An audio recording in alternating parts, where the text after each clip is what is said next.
sejahtera untuk kita semuanya yang sama-sama kita hormati Pak Kasat Reskrim, Pak Kabio Reskrim dan Kanit Bidum beserta abang-abang dan kakak dari rekan-rekan media. Sebagaimana yang telah disampaikan sama Pak Kasat Reskrim, sama-sama kita ketahui bahwasannya pada hari Rabu ada ditemukan sesosok mayat laki-laki. Dapat kami jelaskan terlebih dahulu, yakni sebelumnya pada hari Senin tanggal 20 Februari 2023 sekira pukul 2 siang datang ke kantor ke Polsek Pepenuhan, istri dari almarhum datang ke Polsek Pepenuhan untuk melaporkan bahwasannya suaminya belum kembali ke rumah setelah meninggalkan rumah sejak hari Minggu tanggal 19 Februari 2023 sekira pukul 10.30 WIB. Jadi dijelaskan kepada kami setelah jam 10.30 itu suaminya yang merupakan pemilik ayam potong sudah tidak kembali lagi dengan menggunakan celana pendek, topi, baju kaos, dan sepeda motor Honda Beat. Nah, kemudian setelah kita pastikan, kemudian kita terima laporan kehilangan orang. Baru kemudian setelah kita terima tersebut, kita sebarkan ke jajaran bahwasannya ada laporan kehilangan orang. Nah, baru pada hari Rabu sekira pukul 2 siang tanggal 22 Februari 2023 seorang warga atas nama Sakti alias Udil bertiga mereka bersama Joko dan Maliki Bima melihat ada biawak lari dari pokok sawit. Nah, begitu dilihat ternyata ada sesosok mayat laki-laki di sana. Nah, kemudian mereka pun menyampaikan melihat sesosok mayat itu, langsung datang ke Polsek bersama dengan Pak Saksi Heru Anam melaporkan ditemukannya sesosok mayat laki-laki. Kemudian setelah itu kami langsung cek ke TKP, langsung berkoordinasi sama Pak Kasat Reskrim dan unit identifikasi langsung datang ke TKP. Sementara TKP langsung kita amankan, kita pasang polis lain, menunggu tim identifikasi datang beserta dokter puskesmas juga kita hubungi untuk visum luar mayat pada saat itu, langkah awal. Kemudian kita hubungi keluarganya dan kita perlihatkan sosok mayat yang ditemukan. Keluarganya dalam hal ini didatangi oleh yang datang anak kandung korban, memastikan bahwasannya berdasarkan bentuk fisik, kemudian baju terakhir digunakan, sendal beserta topi, maka dapat dipastikan jenazah mayat yang ditemukan adalah benar ayahnya yang telah dilaporkan hilang. Nah, kemudian setelah itu berlanjut dengan proses penyelidikan langsung kami lakukan bersama-sama dengan dibantu oleh Pak Kasat Reskrim Polres Rokan Hulu. Mungkin demikian yang dapat kami sampaikan. Assalamualaikum warahmatullahi wabarakatuh. Menyampaikan terkait kronologis kejadian awal bagaimana bisa terjadi pembunuhan ini. Bermula pada hari Minggu pada tanggal 19 Februari tahun 2023 sekira pukul 10.30 WIB, korban PM menghubungi saudara PA. Selanjutnya, telepon tersebut diangkat oleh ibu saudari PA. Lalu HP tersebut diberikan kepada saudara PA. Terjadilah percakapan antara saudari PA dengan korban dan mengatakan, "Halo, di mana? Jadi kamu mau duit? Ini aku ada uang 1.500.000. Lalu saudari PA jawab, "Di rumah?" "Iya, aku mau." Lalu korban menjawab, "Sinilah, aku di depan tukang dinamo." Kemudian saudari PA pun langsung pamit dari rumah dengan alasan ingin ke pasar beli telur menggunakan sepeda motor adik saudara PA merek Yamaha NMAX berwarna hitam. Nah, dapat kita lihat itu ada sepeda motor NMAX warna hitam. Lalu saudara PA menuju tempat dinamo yang dikatakan oleh korban. Sesampainya di sana, saudari PA tidak menjumpai korban. Lalu saudara PA menuju bundaran Kota Tengah. Lalu saudari PA melihat korban dan korban mengedipkan mata kepada saudari PA. Kemudian saudari PA pun mengikuti korban mengarah ke jalan tempat pembuangan sampah. Lalu ada orang yang juga berada di jalan tersebut. Lalu saudari PA belok ke kanan. Jadi karena ada orang, jadi mereka berkode lah untuk ibaratnya jangan saling mengikuti. Jadi saudara PA belok ke kanan, sedangkan saudara PM belok ke kiri. Ada simpang gitu. Kemudian PA disusul korban hingga mereka berhenti di simpang jalan tersebut ke kebun sawit. Yang kemudian saudari PA diajak oleh korban PM untuk masuk ke dalam kebun sawit lebih kurang 30 meter. Sesampainya di kebun sawit, korban PM memaksa saudari PA melakukan hubungan layaknya suami istri dengan cara korban PM melakukan adalah posisi korban berdiri dan saudari PA disuruh duduk oleh korban. Kemudian korban PM membuka celana dan celana dalamnya. Kemudian saudara PM memaksa saudari PA untuk menghisap kemaluannya. Setelah itu saudari PA diminta untuk berbaring.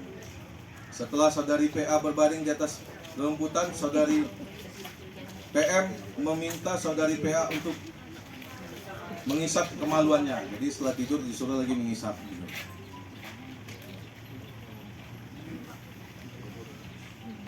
Kemudian saudara PM mengangkat rok dan membuka celana dalam saudari PA.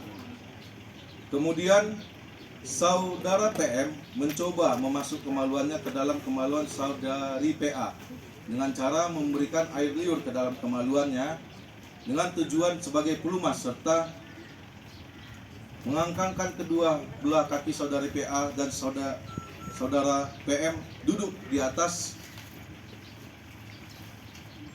kedua belah paha saudari PA sambil memasukkan kemaluannya serta memaju mundurkan kemaluannya ke dalam dan keluar di dalam kemaluan saudari PA. Lalu saudara PM mengatakan kepada saudari PA akan membayarkan semua hutang-hutang saudari PA dan memberi saudari PA uang sebesar 1.500.000 rupiah. Setelah itu saudara PM langsung merasa lemas dan kecapean sehingga menimpa badan saudari PA. Setelah korban saudara PM tumbang, saudari PA memanggil saudari PM dengan cara menguncangkan badannya dan memanggil Pak D, Pak D. Dan saudari PA melihat mata saudari PM masih berkedip, lalu saudari PA memegang dadanya untuk memastikan apakah masih ada detak jantungnya. Kemudian saudari PA langsung mendorong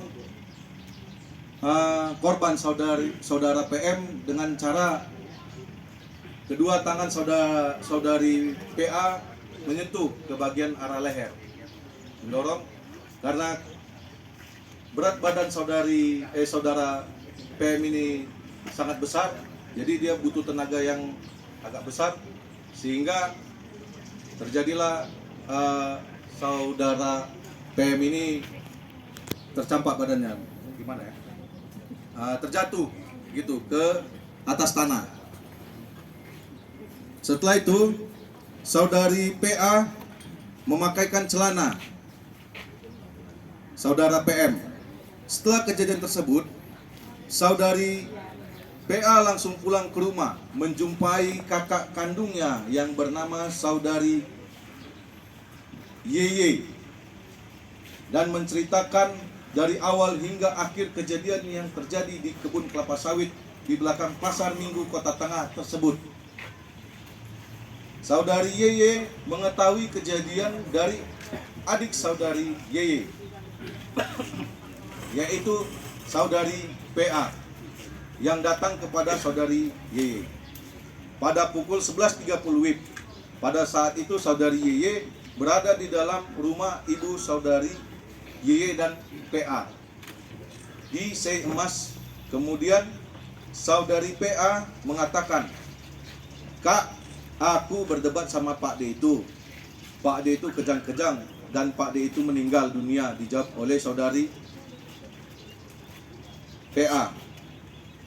Dan saudari YY menjawab, "Apa masalah kalian?" Dijawab oleh saudari PA, "Kami janjian, Inyo janji ngasih duit, terus dipaksa aku berhubungan badan.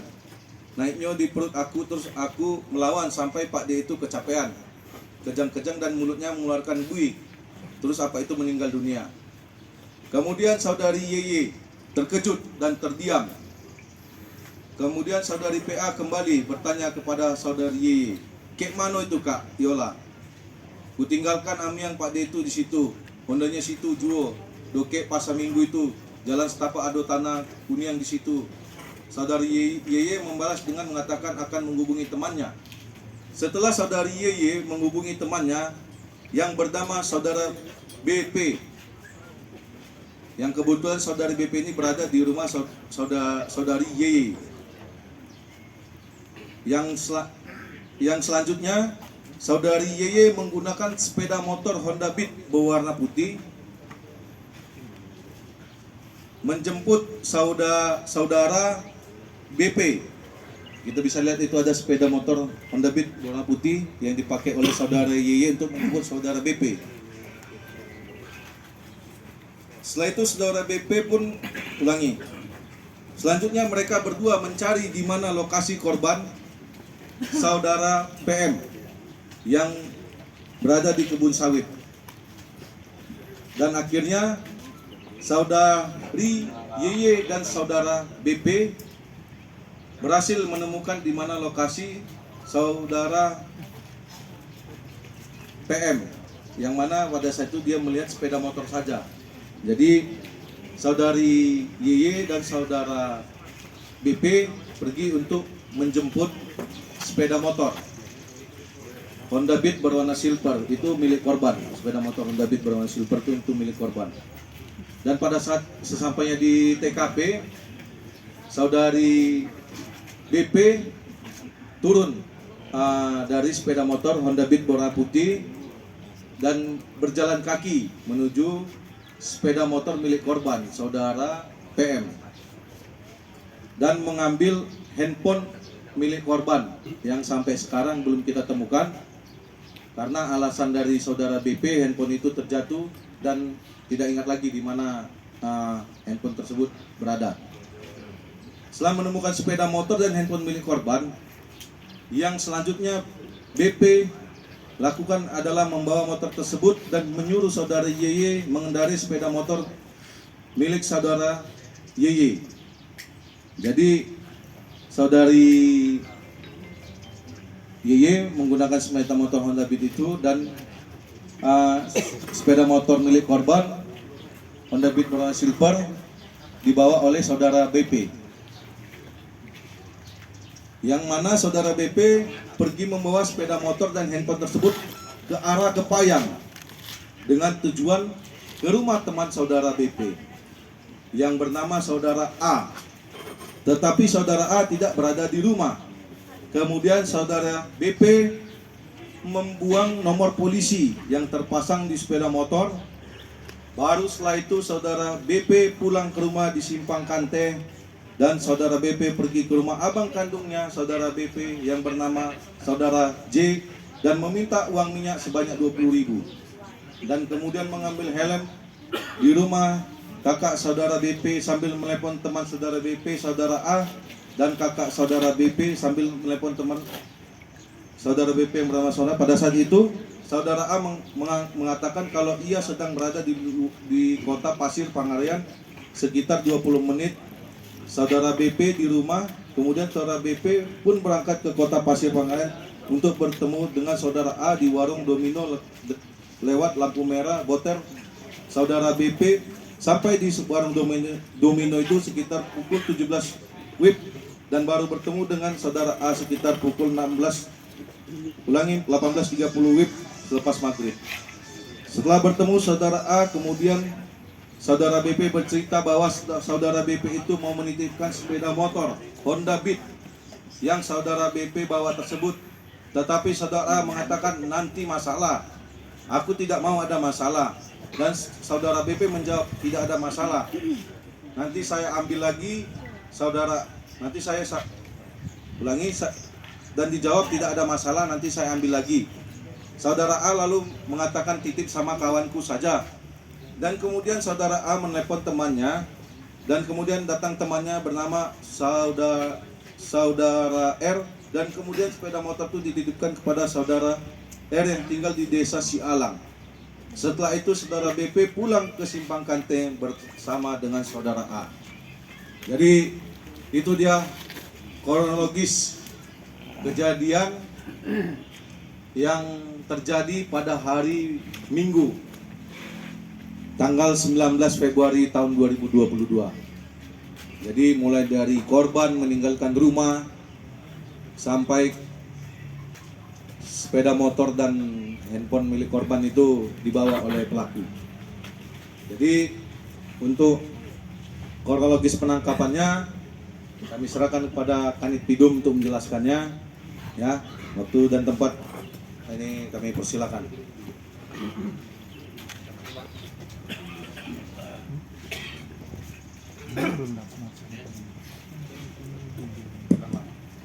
Terima kasih Mandat. Izin rekan-rekan media, izin menjelaskan terkait kronologis penangkapan. Setelah penyidik berhasil mengumpulkan semua informasi dari hasil olah TKP pada hari Rabu, tanggal 22 Februari 2023, sekira pukul 17.00, kami dari tim Resmob dan tim penyidik Satreskrim Polres Rokan Hulu beserta unit Reskrim Polsek Kepenuhan mendapat informasi dari masyarakat bahwasanya yang diduga melakukan tindak pidana mengambil nyawa seseorang yang diketahui pada hari Rabu tanggal 22 Februari 2023 sekira jam 14.00 yang terjadi di kebun sawit milik warga yang terletak di RT 03 RW 10 Kelurahan Kepenuhan Tengah, Kecamatan Kepenuhan, Kabupaten Rokan Hulu, yaitu adalah saudari PA, saudari YY, dan saudari BP. Kemudian tim mendapat informasi bahwa saudari YY sedang berada di desa Seimas, Kecamatan Kepenuhan, Kabupaten Rokan Hulu. Selanjutnya, pada hari Kamis, tanggal 23 Februari, sekira pukul 08.00, saudari YY kami amankan di rumahnya dan kami bawa ke Polres Rokan Hulu. Selanjutnya, dilanjutkanlah pengembangan pada hari Jumat, tanggal 24 Februari 2023 sekira pukul 10.00 WIB, tim Satreskrim Polres Rokan Hulu dan unit Reskrim Kepenuhan melakukan pengembangan terhadap saudari PA karena sebelumnya kita sudah amankan saudari YY. Kita dapatkan keterangan bahwasanya di situ adalah saudari PA terlibat dalam hal itu. Maka daripada itu kami dapatkan informasi bahwa saudari PA berada di Seimas, Kecamatan Kepenuhan, Kabupaten Rokan Hulu, dan kemudian sekira pukul 12.00 WIB, saudari PA berhasil diamankan dan dibawa ke Polres Rokan Hulu. Selanjutnya, tim Resmob Rokan Hulu melakukan pengembangan pada hari yang sama, di hari Jumat, tanggal 24 Februari. Nah, kami melakukan pengembangan terhadap saudara BP, yang mana pada sekira pukul 19.00 WIB, saudara BP kami amankan di rumahnya di Simpang Kante, Desa Kepenuhan Hulu, Kecamatan Kepenuhan, Kabupaten Rokan Hulu, beserta barang bukti 1 unit sepeda motor Honda Beat warna silver yang milik korban. Dan setelah itu kami amankan dan kami bawa ke Polres Rokan Hulu. Demikian untuk kronologis penangkapannya. Terima kasih.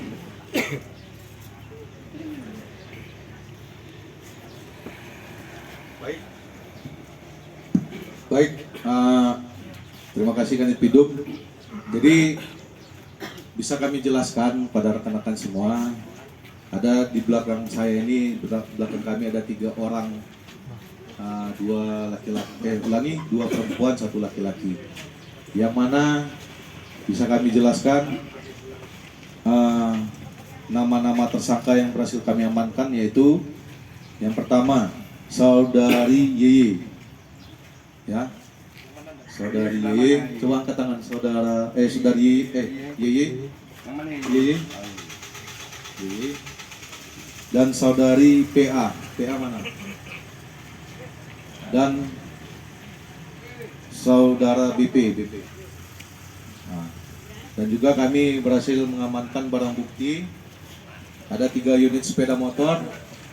Yang paling ujung sepeda motor Honda Beat berwarna silver, yang mana itu merupakan Honda atau sepeda motor milik korban, yang dibawa korban mulai pergi dari rumah menuju ke tempat TKP yang dijanjikan antara korban dengan pelaku.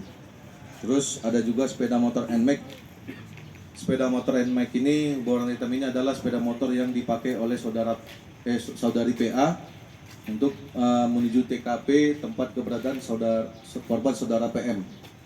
Dan Honda Beat berwarna putih ini adalah kendaraan yang dipakai oleh saudari Yeye untuk menjemput saudara BP, dan saudari Yeye dan saudara BP pergi ke TKP untuk mengambil sepeda motor Honda Beat berwarna silver. Jadi sudah jelas kan untuk keterangan sepeda motornya. Terus ada juga handphone. Ada handphone, ini handphone apa nih? Ini handphone Oppo yang dipakai oleh saudari PA untuk menghubungi korban. Sudah kita amankan. Dan ini handphone ini sebenarnya milik ibu dari saudara Yeye dan saudari PA, milik ibu dari saudari Yeye dan PA. Tapi pada satu korban menelepon ke handphone ibunya. Jadi kenapa di telepon ke nomor ibunya? Jadi ini ceritanya ini cerita dulu, ya. Kami ambil keterangan dari saudara PA bahwasanya saudari PA ini dia sudah memiliki suami, dan pada saat bulan 1 itu saudari PA ini ketahuan oleh suaminya. Ada rekaman yang nggak sengaja terekam, ini handphone milik saudara PA sebenarnya, saudari PA terekam bahwasanya korban saudara PM mengajak saudari PA ini untuk melakukan hubungan badan, dan terjadilah cekcok mulut yang besar pada 1 bulan 1. Makanya saudari PA mengatakan pada korban saudara PM agar tidak menghubungi lagi nomor ini, sehingga dipakailah dengan diberikan nomor ibunya dengan alasan untuk membeli, misalnya membeli ayam gitu. Jadi kalau misalnya korban saudara PM sudah menghubungi korban saudari PA, jadi dengan kode itu beli ayam gitu. Padahal telepon untuk janjian seperti itu dia. Ya, begitu dia. Dan juga kami mengamankan BB yang ada di TKP itu, ada celana dalam, ada baju milik korban yang diketahui oleh keluarganya yang menyatakan identitas korban itu bagaimana.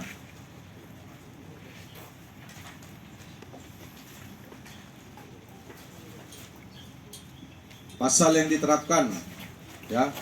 Jadi ketiga pelaku ini kami sangkakan dengan tindak pidana pembunuhan dan pencurian dengan kekerasan.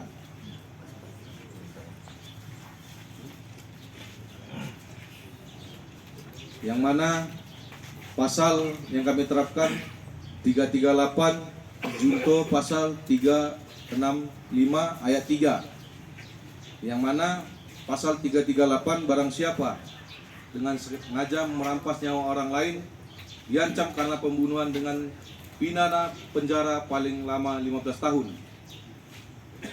Pasal 365 ayat 3, jika perbuatan mengakibatkan kematian, maka diancam pidana penjara paling lama 15 tahun. Mungkin itu aja yang bisa kami sampaikan kepada rekan-rekan media. Kami berikan waktu untuk bertanya kepada rekan-rekan media, silakan. Bang, izin bang. Kakak beradik.